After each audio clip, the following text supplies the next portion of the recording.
Hello मेरे प्यारे बच्चों, जैसा आप सबको पता है सिर्फ 2 महीने बचे हैं। मार्च एंड अप्रैल मई में आपका एग्जाम है। आई नो आप लोग बहुत सारी मेहनत कर रहे हो, बट ये मेहनत को कंटिन्यू रखो। 2 महीने खुद को बहुत मोटिवेट रखो और हमेशा ये सोचो कि बहुत अच्छा करने वाले हो एग्जाम में।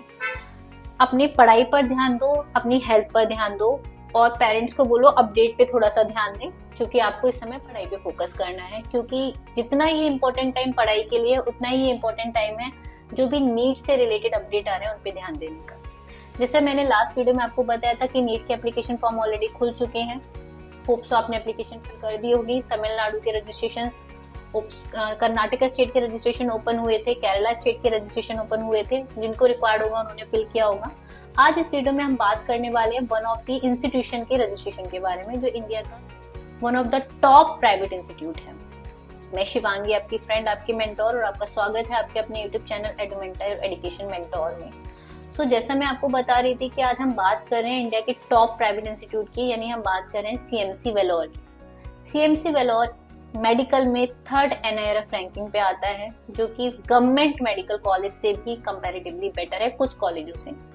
सीएमसी वेलोर एक ऐसा प्राइवेट मेडिकल कॉलेज है जिसकी फीस ना के बराबर है। यहाँ पर फर्स्ट ईयर में जो फीस लगती है वो अप्रोक्सीमेट 84,000 लगती है, एंड सेकेंड ईयर ऑनवर्ड से जो फीस रहती है वो 50,000 के बराबर रहती है। तो नो डाउट ना के बराबर फीस ही मान के चलेंगे। बात करते हैं सीएमसी वेलोर के एप्लीकेशन शेड्यूल की। सो रजिस्ट्रेशन जो स्टार्ट हुए हैं वो 23 फेब से ऑलरेडी स्टार्ट हो चुके हैं, और जो payment for the MNB category के लिए रहेगा वो 30 मार्च 2026 लास्ट डेट रहेगा, और जो जर्नल कैटेगरी के लिए रहेंगे यानी ओपन के लिए जो रहेगा वो नीट रिजल्ट आने के 2 हफ्तों तक ओपन रहेगा। आपके जो भी सपोर्टिंग डॉक्यूमेंट आपको अपलोड करने हैं वो 4 अप्रैल 2026 तक आपको अपलोड कर देने हैं। सपोर्टिंग फॉर द माइनॉरिटी, ये कॉलेज माइनॉरिटी, एक पर्टिकुलर माइनॉरिटी के लिए बहुत इंपॉर्टेंट है, तो उनका जो सपोर्टिंग डॉक्यूमेंट या सर्टिफिकेट है वो भी 4 मई 2026 तक आपको अपलोड कर देने हैं। अब बात करते हैं सीएमसी वेलोर के बारे में, इसके कट ऑफ के बारे में। अपार्ट फ्रॉम दैट क्या सीट मैट्रिक्स रहता है, किसके लिए कितनी सीटें रिजर्व है। सीएमसी वेलोर, जैसा मैंने आपको बोला, प्राइवेट में टॉप मेडिकल कॉलेज में आता है। ये टॉप में आता है सिर्फ अपनी NRF रैंकिंग की वजह से नहीं। यहाँ पे जो पेशेंट फ्लो है, यहाँ पे जो प्रैक्टिकल एक्सपोजर है, इन सबको अगर आप देखेंगे तो इस वजह से टॉप के मेडिकल कॉलेज में आता है। सीएमसी वेलोर के अंदर जो टोटल सीट्स रहती हैं वो 100 सीट्स रहती हैं, यानी टोटल 100 सीट्स रहती है, और ये डिवाइड है 2 कैटेगरी में। एक सीट जो हम बोलते हैं गवर्नमेंट कोटा सीट, बेसिकली उनके स्टेट के लिए, और दूसरी सीट जिन्हें हम बोलते हैं ओपन सीट्स यानी अदर स्टेट, और इसको मैनेजमेंट कोटा सीट भी कहा जाता है। जो गवर्नमेंट कोटा सीट यानी तमिलनाडु स्टेट के लिए जो सीट्स रिजर्व रहती हैं वो टोटल सीट्स 50% यानी 50 सीटें रिजर्व रहती हैं। इन्हें भी 2 कैटेगरी में क्लासिफाई किया गया है। 30 सीटें रिजर्व रहती हैं स्टेट के बच्चों के लिए, जो कोई भी कैटेगरी और किसी भी कास्ट या किसी तरीके से भी बिलोंग कर सकते हैं, और जो 20 सीटें रिजर्व रहती है वो रहती है सिर्फ क्रिश्चियन स्टूडेंट के लिए, क्योंकि ये क्रिश्चियन माइनॉरिटी कॉलेज है। जैसा मैंने आपको बोला, तमिलनाडु स्टेट के बच्चों के लिए यहाँ पे सीटें रिजर्व रहती हैं because colleges belongs to Tamil Nadu state. And अब इसके बाद जो 50 सीटें रहती हैं वो ओपन कैटेगरी में मैनेजमेंट कोटा में चली जाती हैं, जिसमें से सिर्फ 2 सीटें रहती हैं ओपन स्टेट यानी जनरल कैटेगरी के लिए, दूसरे स्टेट के बच्चों के लिए, और 38 सीटें रिजर्व रहती हैं पूरे इंडिया में जितने भी क्रिश्चियंस लोग हैं उनके लिए, यानी फिर से क्रिश्चियन माइनॉरिटी के लिए सीटें रिजर्व की जाती है। लेकिन अब पूरे इंडिया से कोई भी क्रिश्चियन बच्चा इन पर्टिकुलर सीट पे अप्लाई कर सकता है।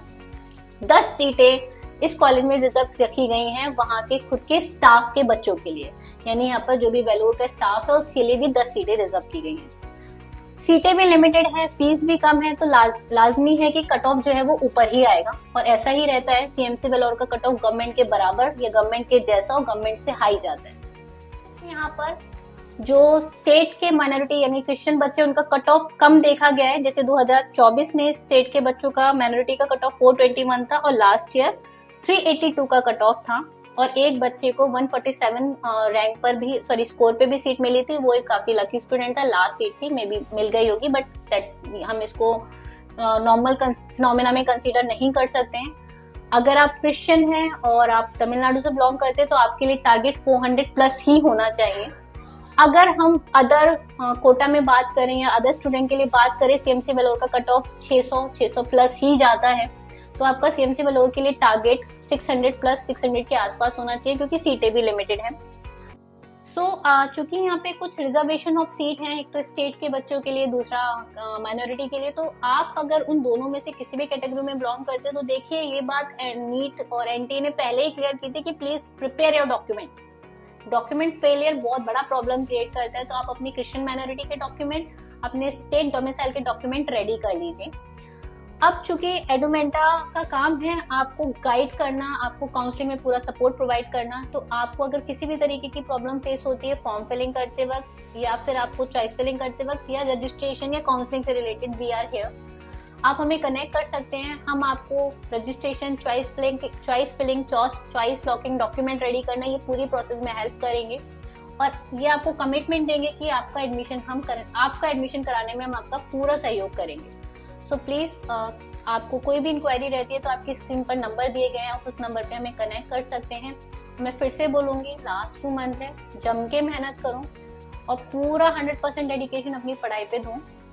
ये बहुत प्रीशियस मंथ है। कुछ बच्चे ऐसे हैं जो लास्ट ईयर वाले होंगे तो उनकी 2 साल की मेहनत है, किसी की 1 साल की मेहनत है, और इन 2 महीनों में बहुत इंपॉर्टेंट रोल है उस मेहनत का। अच्छे से पढ़िए, अच्छे से खाइए, अच्छे से नींद लीजिए और अपना बहुत सारा ध्यान रखिए। Thank you so much.